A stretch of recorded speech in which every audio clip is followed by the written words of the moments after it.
my name is Michelle. Welcome back to my classroom. Thank you so much for clicking on this video. In this video, I'm going to share with you how I deal with inappropriate behavior in my online ESL classroom. This is a topic I wasn't sure I wanted to discuss because I never want to discourage anyone from experiencing online teaching. However, this channel is designed to capture my journey and share my experiences, so here we are. If you are new to my channel, welcome. On this channel, you will find live class recordings where I share with you the different techniques I use to teach English online. You will also find transparent videos of my earnings, just to give you an idea of how much money can be made in this industry.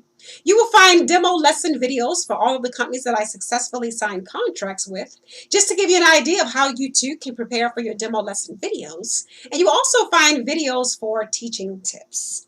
So if those are things that would interest you, I do ask that you would consider subscribing to my channel. If you are a return viewer, thank you so much for joining me. So as I said, I'm going to share with you how I deal with inappropriate behavior in my online ESL classroom. Thankfully, I haven't had to deal with inappropriate behavior in my classroom too often. In my almost 2 years of teaching, I've only had 2 incidents. So I'm going to share with you those 2 incidents. I'm going to tell you exactly what I did to deal with those incidents individually.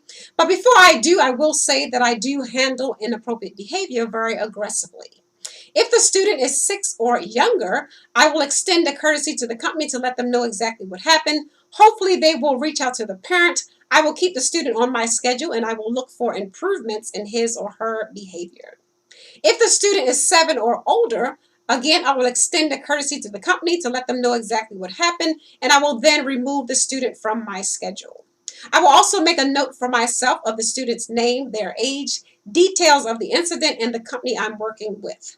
Just so if I have additional bookings on my schedule with this particular student, I will remember to cancel those classes. So now I'm going to share with you these 2 inappropriate behavior incidents. The first incident was an 11-year-old student. The student laid back on his bed during the lesson and placed his hands in the front of his pants. So I immediately closed his camera so he could still see me, but I couldn't see him. And that is how I continue on with the lesson. After the lesson, I did extend a courtesy to the company to let them know exactly what happened, and I removed this student from my schedule indefinitely. The second incident was a 5-year-old student. During this lesson, my student and I were conversing back and forth about what we like. My student stood up in his chair and turned his butt to the camera and said, "Do you like this?" So again, I closed his camera. He could see me, but I could no longer see him. And that is how I continue on with the lesson. When the lesson was over, again, I extended courtesy to the company to let them know exactly what happened. They did reach out to the parents. The parents did offer me an apology, but they also decided to cancel his remaining classes.